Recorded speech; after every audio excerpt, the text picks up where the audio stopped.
Hello everyone, Happy New Year, frohes neues Jahr und bonne année. Welcome to a new video for Vikingvoice. My name is Voiseau, and in these videos I talk about how to overcome your performing anxiety. So for today's video, I thought, start of the new year, let's get in with it with a bang. So I thought I'd talk about the heart of the issue, going to the heart of your fear. And of course it's going to be different for each one of us, and I would say a lot of us are not going to do this exercise because thinking about it is probably going to be very, very scary. A lot of us probably just sugarcoat it or don't even try to think about it because thinking about it is a little bit overwhelming. But the exercise I want you to do is to, if you have an upcoming performance, an exam, a concert, an audition, whatever it is, and you're feeling quite nervous about it already, even if you're not, but you know that on the day you probably will be feeling quite anxious, this is a really good exercise to do. So what I want you to do is, I want you to think about the very, very worst thing that could happen as a result of you doing this exam, concert, or audition. Okay, so a lot of us might think, oh, that's stupid because the worst thing is probably not going to happen. But even if we don't think about it, I know that subconsciously it's there. And it's a good idea to write these down or to voice them out loud, that bring it to your conscious level, because oftentimes then we realize that it's not as bad as we think. So even if it's the worst thing, so actually let's do this now, because most people are probably going to watch this video and then forget all about it and go, oh, nah, too hard, I can't be bothered. Let's actually do this now. If you got pen and paper, do it on your telephone, I don't care. It'll take you 30 seconds. Thinking about an upcoming performance you have, I want you to write down at least one thing that is the worst thing that could happen.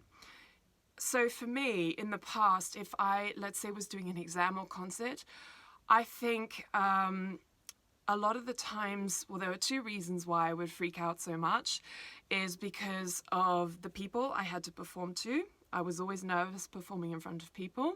The other thing was I was always terrified I would forget my words. So I'm a singer and I was terrified I'd stuff up my words or completely blank and then have to start the song all over again. Say I'm in an exam, okay? What's my worst fear? Okay, I'm going to go into exam, I'm going to start singing a song and I'm going to completely blank all my words. And okay, the song is going to stop, my company's going to stop, I'm going to stop. What's the worst thing that's going to happen in that moment? Okay, practical solutions here.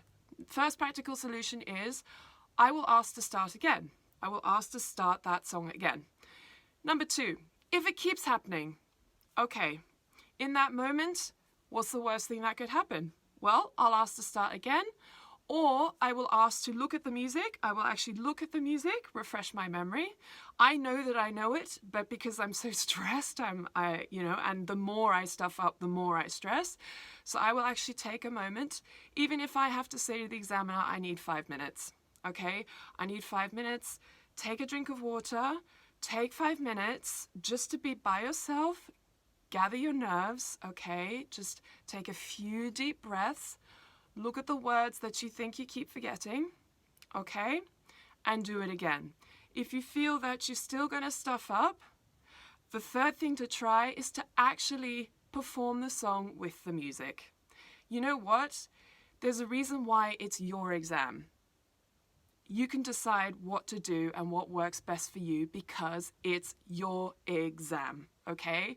And there's probably only one or two, maybe maximum 3 people in the room, but in my experience, it's usually 1 or 2. If it's private exams, it's usually just one person, okay? And what's the big deal? Okay, so and then you might end up singing that song even better than you would have if you'd have plowed through in the first place, stressing because, oh my God, I don't think I remember the words. Okay, so this is just an example, all right? Think of the worst case scenario, and I bet you that it's probably not as bad as you think, even if, let's say, I forgot all the words to all the songs in the exam. I mean, it's never happened to me, never, but let's say it does. Worst case scenario, right? I would then stop the exam and I would say, I'm sorry, I don't feel prepared. I'd like you to grade me on what you've seen already, but I don't feel prepared, and I would like to retake this exam at another time. Oh my God. What's the worst thing that could happen? So you pay another $50 to do the exam again. And the next time you'll know exactly where you went wrong and you'll be like, oh, okay, right, okay. Say the same thing happens in a concert or in a performance in front of loads of people. I've stuffed up the words at my singing teacher's concerts in front of like hundreds of people. Okay, I have done it.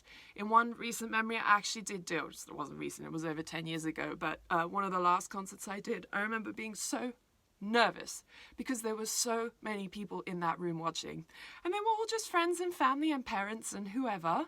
But I was so nervous I forgot my words to a song I knew really, really well. I stopped. My teacher, who was actually my accompanist, prompted me when I looked at her, and we picked up from where we left off. No big deal. No big deal. Okay?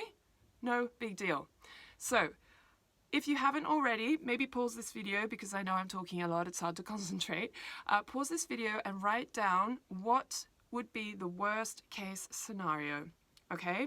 Once you have done that, one or two things, even if it's, oh, you know, my parents are gonna be super disappointed, or they spent a lot of money on this, or the more you focus on these outside things, of course, the more stressed you're gonna be.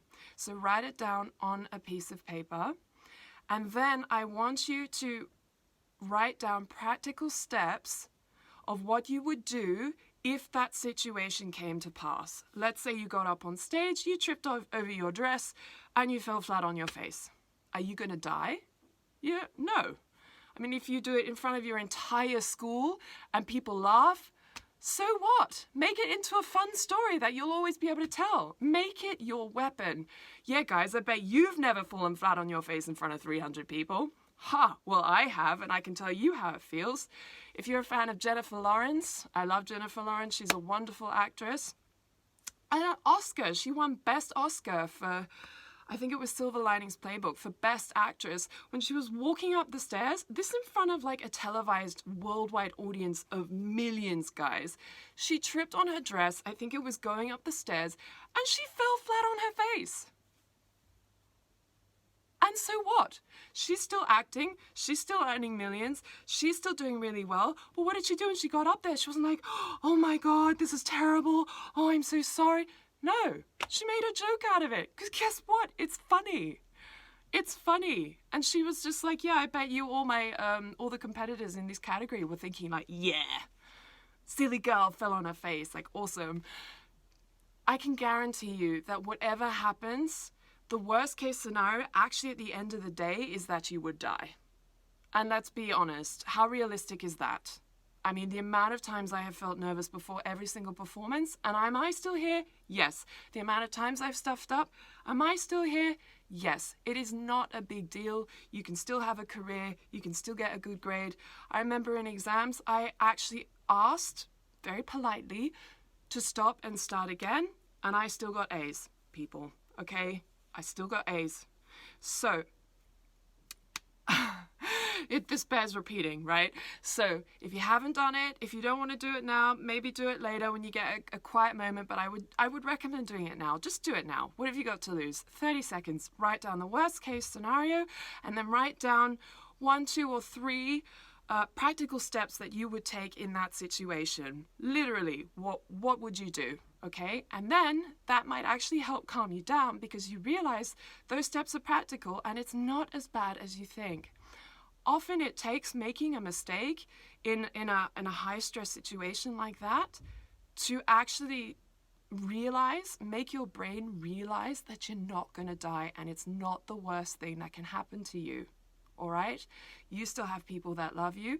You're still going to eat dinner at the end of the day. You still got a warm and comfy bed and a house to go and sleep in. All right? Put it in perspective is what I'm saying. So this exercise should help you do that. Okay, I hope that helped, guys. The other sort of flip side to this exercise is it's sort of part of a visualization technique. Once you've thought of the worst case thing and the practical steps you would take in that situation to overcome it, actually think of the best case scenario. Right? What's the best thing that can happen to me in this situation? Like, I get the grade I want. If it's an audition, okay, like audition situation. If you stuff up, doesn't matter. I didn't get the job. Oh my God, big deal. There are hundreds of others out there, okay? It just means that it wasn't meant to be, right? Give yourself a pat on the back for actually getting up there and having the guts to do it in the first place and giving it your best shot regardless of how many mistakes you make. The point is conditioning your mind to be positive, guys. Always, always look for the positive. And in not so positive situations, always have practical steps. Stick to the facts. Okay, this happened. This is now what that practical step I'm going to take to make it better in this situation. Okay, so if you visualize the really, really good things that can happen, all right, hold that image in your mind.